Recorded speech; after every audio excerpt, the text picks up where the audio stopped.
आज जो हमारे गेस्ट हैं यहाँ पर अभी पीछे बैक स्टेज पर, वो एक बहुत ही सक्सेसफुल एंटरप्रेन्योर है. In fact he is one of the youngest self made billionaires of India. Please give an energetic and warm welcome to the one and only Ritesh Agarwal.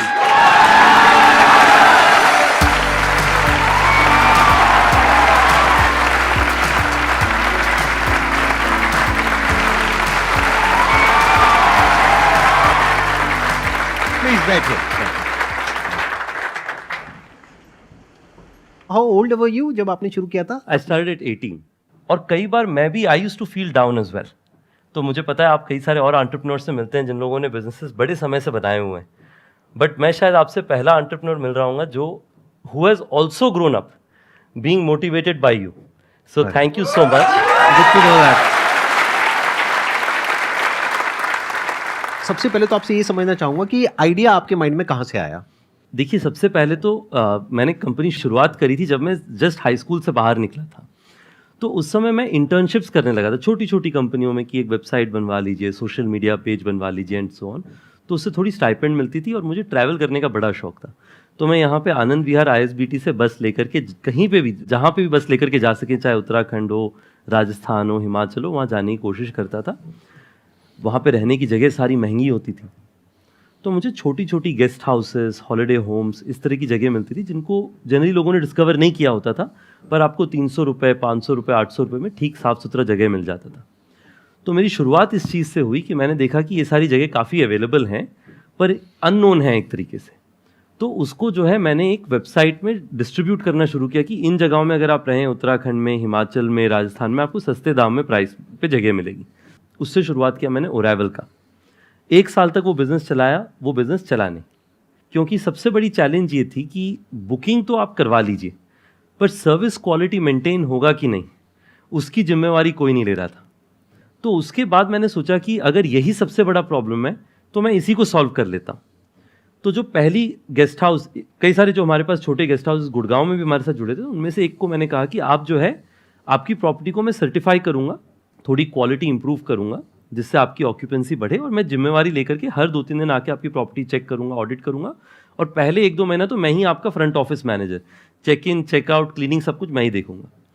उनकी प्रॉपर्टी में टोटल ऑक्यूपेंसी 20% से कम चलती. सिर्फ शादियां जब होती थी साउथ सिटी 1 एरिया में गुड़गांव में, तब शादियों में उनकी प्रॉपर्टी यूज़ की जाती थी, उसके अलावा खाली रहता था. तो उन्होंने कहा कि मुझे आप पे ऐसे तो भरोसा नहीं हो रहा है, क्योंकि अगर मैं लगा हुआ हूँ इतने समय से और उसके बाद प्रॉपर्टी में ऑक्यूपेंसी नहीं आ रही, तो आपके आने पे कैसे ऑक्यूपेंसी बढ़ जाएगी.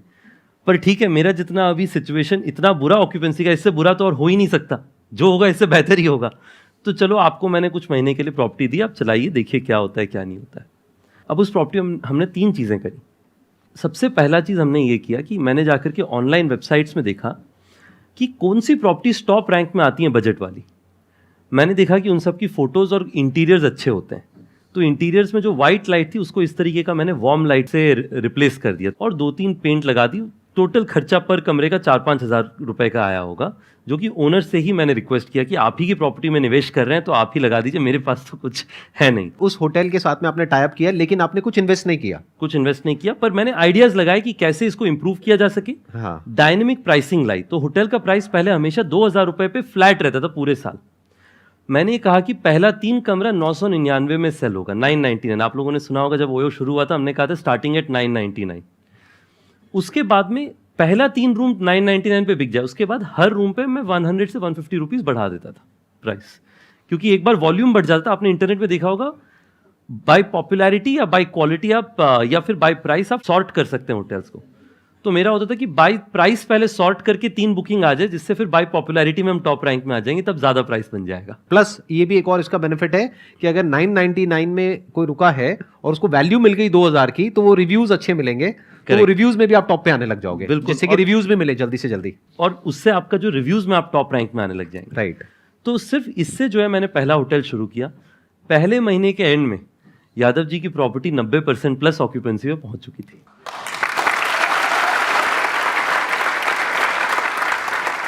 This was your first success. This was the if first we talk success. about success. First real success was this hotel getting this occupancy. और इंडिया में जो है अच्छी स्टोरी बहुत जल्दी फैलती है वर्ड ऑफ माउथ से. तो लोगों ने कहा अच्छा यादव जी की प्रॉपर्टी के बाहर बड़ी गाड़ियां लगने लगी हैं, कस्टमर्स आने लगे, कैसे आने Right. लगे? हाँ. तो लोगों ने कहा कि अब तब लोग, ओयो नई ब्रांड थी, लोग कह नहीं पाते, तो लोग कहते थे ये योयो से अटैच किया इन्होंने, हाँ, तब से इनका काम बढ़ गया understand. है। हाँ, तो लोगों ने कहा कि आप योयो से फोन करिए हाँ, और आपका होटल भर जाएगा। तो वो वर्ड ऑफ माउथ जो है, उससे हमारे वो एक होटल से आज हमारे दुनिया भर में 1,40,000 प्रॉपर्टीज हैं, जो धीरे धीरे करके हमने फिर स्केल किया। लोग हमेशा स्टार्टअप्स में कहते हैं कि आपको आईआईटी से होना चाहिए, आईएम से होना चाहिए, आईवी लीग से होना चाहिए। ये बहुत लोगों के नोशंस हैं, एक नोशन होता है, राइट। मैं तो कहीं से किसी भी बड़ी कॉलेज, मैं तो कॉलेज ही नहीं गया, मतलब बड़ी कॉलेज तो दूर की कॉलेज बात आपने अपना करा भी नहीं? है। मैंने बिल्कुल, तो मेरी स्टोरी तो ये मैं है, और आप दोनों 12th पास है, मतलब हम दोनों 12th पास हैं। तो 12वीं कक्षा के बाद में जो एक पीटर थियल हैं, जो पेपैल के फाउंडर हैं, तो वो $100,000 यानी कि आज की करेंसी में 80 लाख रुपए 20 बच्चों को देते हैं 20 साल की उम्र से कम के लिए। कंडीशन ये है कि आपको कॉलेज छोड़ देना है। तो मैंने पीटर थियल के बारे में सुना, साइबर कैफे में पीटर थियल सर्च किया, मैंने प्रोग्राम के बारे में देखा, अप्लाई कर दिया। उसमें मेरे से पहले एशिया से कोई एक भी थियल फेलो कभी नहीं बना था, सिर्फ अमेरिकन, मोस्टली अमेरिकन मूल के लोग थे। तो मैंने जो अप्लाई कर देते हैं, मेरा कोई एक्सपेक्टेशन भी नहीं था कि कभी मेरे को थियल फेलो बनने का मौका मिलेगा। तो एक दिन मुझे फ़ोन आया कि आप जो हैं टॉप 40 कैंडिडेट्स में से एक हैं जिनको यूएस बुलाया जा रहा है पिच करने के लिए। तो मेरे खुशी का कोई ठिकाना नहीं था, इसलिए नहीं क्योंकि थियल फेलो बन जाना था, मुझे तो लग रहा था उसके बाद भी नहीं होगा, क्योंकि 40 में से 20 सेलेक्ट होने थे। मेरी खुशी का इसलिए ठिकाना नहीं था कि मुझे लगा कि पहली बार यूएस जाने का मौका मिलेगा। वो भी उन्होंने स्पॉन्सर किया होगा? वो भी उनका स्पॉन्सरशिप। उसके बाद में यूएस गए और 40 बच्चों में से मुझे थियल फेलो चुना गया।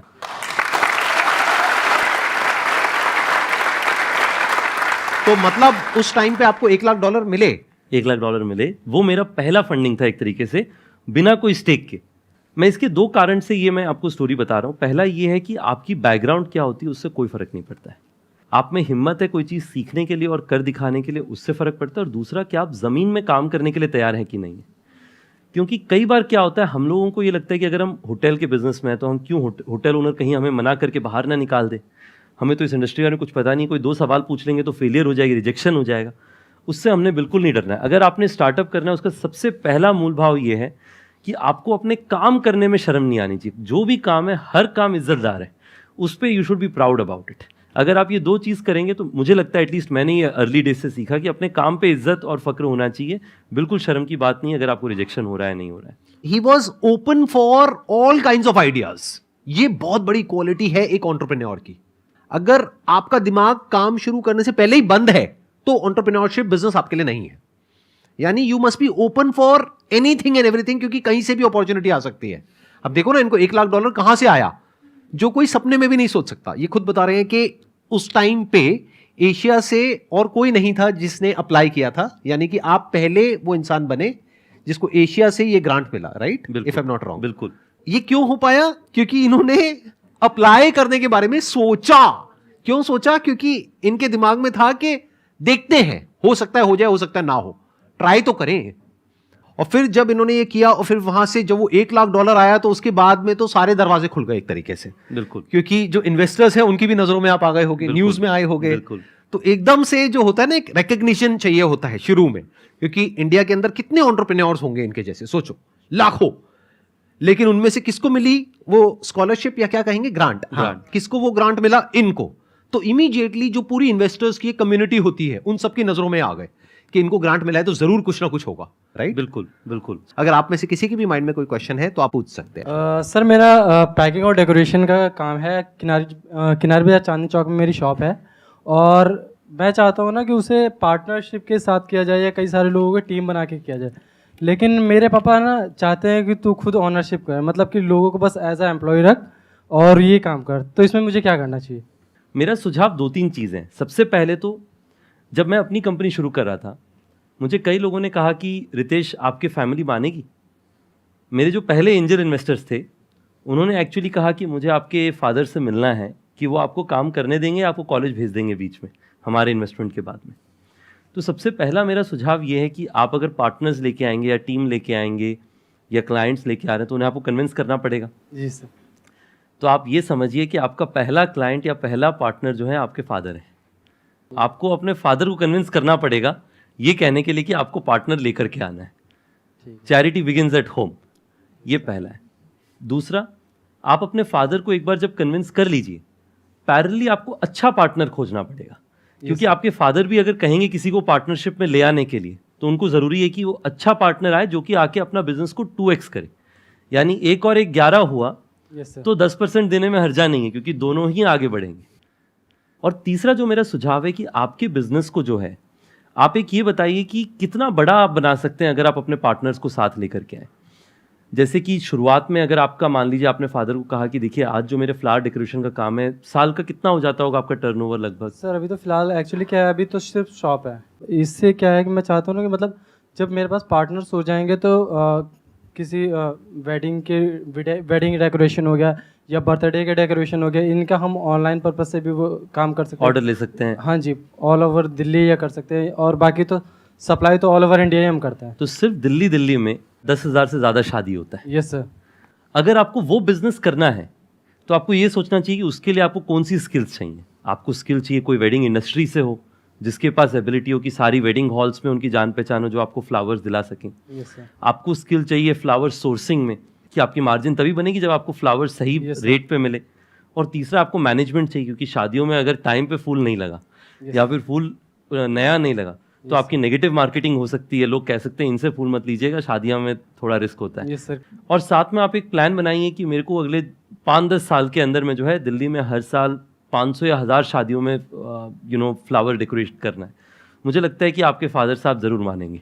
यहाँ पे ये सवाल इतना इंपॉर्टेंट नहीं है कि आपको पार्टनर्स को लेकर के आना है या किसी एम्प्लॉय को ऑनबोर्ड करना है। इंपॉर्टेंट ये है कि आपकी विजन क्या है। जैसे ये कह रहे हैं ना कि अभी इन्होंने बड़े कैजुअली एक बहुत बड़ी बात बोल दी कि अगर ऑन एन एवरेज महीने की 1000 शादियां भी आ जाती हैं तो उसके लिए कितनी बड़ी टीम चाहिए, आपको कितना कुछ चाहिए, तो उसके लिए एम्प्लॉयज भी चाहिए, पार्टनर्स भी चाहिए, स्टेक होल्डर्स भी चाहिए, सब कुछ चाहिए आपको, राइट। तो इंपॉर्टेंट ये है कि आपकी विजन क्या है। ये तो इनकी विजन है, इतना बड़ा जो ये सोच पा रहे हैं, क्योंकि ये चाहे भी तो कुछ छोटा नहीं सोच सकते आज जिस लेवल पे ये है, राइट। बट आपके माइंड में क्या है वो आप ही जानते हो कि वो सच क्या है। कि आप, हो सकता है आप अपने माइंड में सोच रहे हो कि यार अभी मेरे इस दुकान से 50-60 हज़ार लाख रुपए महीने की कमाई हो जाती है, खर्चा वर्चा काट करके, अब ये करके मुझे महीने का 2-4-5 लाख रुपए भी मिल जाए तो बहुत है। तो अगर इतना ही आप सोच रहे हो, उस हिसाब से आपको लोग चाहिए। तो जैसे इन्होंने जो भी स्टेप्स बताए वो बिल्कुल परफेक्ट हैं। पहले अपने फादर को कन्विंस करिए। अगर आपके फादर मना कर रहे हैं कि पार्टनरशिप में मत करिए, तो हो सकता है उनका कुछ खराब एक्सपीरियंस रहा हो पार्टनरशिप से रिलेटेड, तो कोई रीजन हो जिस वजह से वो बोल रहे हैं। तो ये भी देखना जरूरी है कि जिसके साथ आप पार्टनरशिप करने का सोच रहे हैं, क्या उसकी विजन आपके साथ में अलाइंड हो भी रही है, नहीं हो रही है, या वो कुछ और ही सोच करके आ रहा है या आ रही है, व्हाटएवर। तो ये इंपॉर्टेंट है बिजनेस में, विजन इंपॉर्टेंट है कि आपकी विजन क्या है, कहां तक देख पा रहे हो। In fact I think, please correct me if I am wrong, आपके करियर में जो सबसे बड़ा जो टर्निंग पॉइंट रहा होगा, ये जो आप यूएस गए और आपको ग्रांट मिला, I think this must have been the biggest turning point of your life in terms of thinking big. नहीं, बिल्कुल। आई थिंक ये जो एक बहुत बढ़िया बात बता रहे हैं सर। सबसे पहले तो I fully agree with sir in saying कि आपको एक अपने तरफ से क्लियर होना चाहिए कि मैंने क्या करना है। अगर आपका एम्बिशन है एक्स, आप अगर पार्टनर को बिना एक्सपेक्टेशन सेटिंग के ले आए, like in any situation, expectation setting is most important. उनकी एक्सपेक्टेशन कुछ और है, आपकी कुछ और है, तो आपकी डेली लड़ाइयाँ होंगी। You should avoid it. तो आप एक्सपेक्टेशन सेटिंग करिए, उसके हिसाब से आप सही पार्टनर खोज पाएंगे। जो थिंकिंग बिग है, बहुत ज़रूरी चीज़ है कि मैंने हमेशा सीखा है, you are the average of 10 people around you. जिसका मतलब आपके आसपास के जो 10 लोग हैं, आप ना चाह के भी उन 10 लोगों के एवरेज बन जाते हैं। अगर आपके आसपास 10 लोग हैं जो बड़ी चीज़ें सोच रहे हैं, आप अगर छोटी सोच रहे हो, आप उनके आसपास रह के सोचते हो थोड़ा मैं भी बड़ी सोच लेता हूँ, बड़ा नहीं तो मीडियम तो सोच लेते हैं छोटे से। पर अगर आपके पास 10 लोग हैं जो लोग दिन भर ये सोच रहे हैं कि चलो मैंने कुछ मान लीजिए छुट्टी मनाने के बारे में सोचना है, तो आपके दिल में बिल्कुल छुट्टी का दिल नहीं होगा, पर फिर भी आप भी सोचेंगे थोड़ी छुट्टी मैं भी सोच लेता हूँ। तो थियल फेलोशिप पहली बार ऐसी जगह थी जहाँ पे सब लोग बड़ी सोच रहे थे। हमारी फ्लैट में एक लड़का रहता था जिसकी कंपनी ही नहीं थी। उसने आके कहा कि मुझे दुनिया की सबसे बड़ी फ्लैश स्टोरेज कंपनी बनानी है। मैंने कहा ना, इनके पास, जैसे हमारे देश में मैं कहता था मेरे को साउथ सिटी 1 का सबसे बड़ा गेस्ट हाउस बिजनेस बनाना है। लोग हंसते थे मुझ पे कि साउथ सिटी 1 में तुम्हें लगता है तुम सबसे बड़ी गेस्ट हाउस बना लोगे। ये बहुत इंपॉर्टेंट पॉइंट है जो ये बोल रहे हैं। अपनी अटेंशन को बढ़ा लो जितना बढ़ा सकते हो। ये कितना इंपॉर्टेंट है, I can't express in words. ये इतना इंपॉर्टेंट है ये पॉइंट, ध्यान से सुनना अभी जो ये बोल रहे हैं। देखिए इसमें क्या होता है ना, हमारे यहाँ पे जनरली हमारे आसपास में सोसाइटी में लोग कहते हैं अपने पास जो रिसोर्स है, जो आपके पास में लागत है, उसी के हिसाब से सपने देखो। अभी अपने पास तो कुछ भी नहीं था तो सपने तो देखने बंद कर देने चाहिए थे उस मैथ्स के हिसाब से। पर जब मैंने उसे देखा कि उसके पास ना कोई कंपनी है ना कोई बिजनेस है और वो दुनिया में सबसे बड़ा बिजनेस बनाना चाहता है, तो मैंने सीखा कि सपने देखने का तो कोई खर्चा ही नहीं लगता है, फ्री ऑफ कॉस्ट है। अगर आप सोच सकते हैं बड़ा, तो उसके बाद में again goes back to probability, अगर नहीं सोचे तो 100% चांस है कि आप नहीं बना पाएंगे, पर अगर सोच लिया तो शायद 1-2% चांस है कि आप बना सकते हैं। उसके बाद से मैंने भी बड़ा सोचना शुरू किया। तो आप अपना जितना बड़ा सोच सकते हैं, अभी बस वही इशू है कि एक बार सोचने के बाद उसके लिए काम भी करना पड़ता है। अगर वो काम करने की हिम्मत है तो सोचने में कोई बुराई नहीं है। Thank you sir. Excellent point.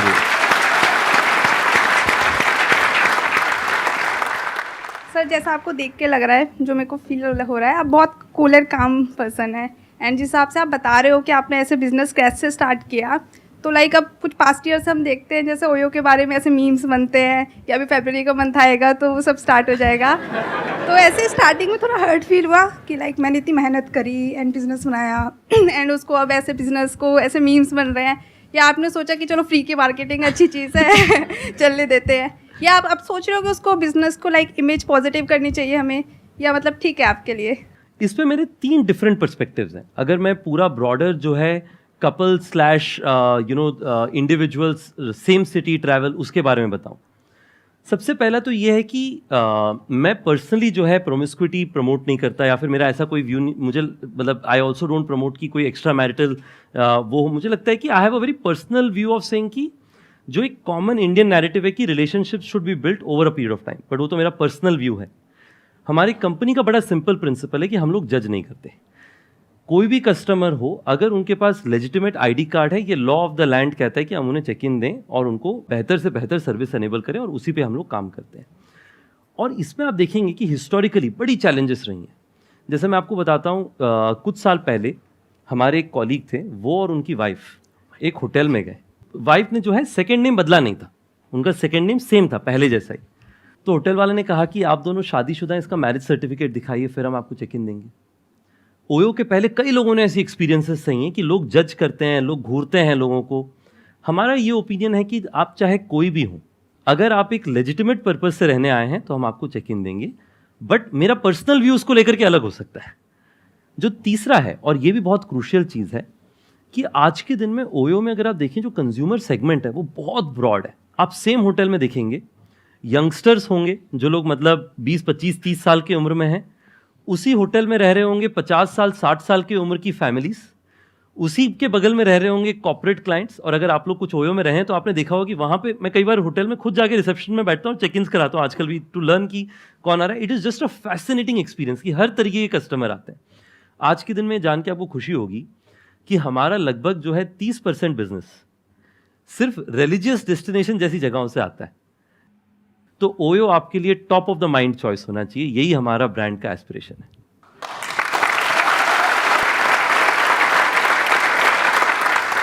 India में मुझे लगता है जो अगली जनरेशन की बिजनेसेस होंगी वो हम जैसे लोग चलाएंगे, और मेरा होप ये है कि आगे चल करके आप में से कुछ लोग मुझे मिलें और कहें कि रितेश, आपसे मैं मुलाकात किया था सर के साथ में एक समय, और आज मैंने इतना बड़ा बिजनेस अपना खुद का बनाया। मेरा होप है कि इस डिस्कशन का आपको वैल्यू हो, जो लोग वीडियो में सुन रहे हैं उनके लिए भी।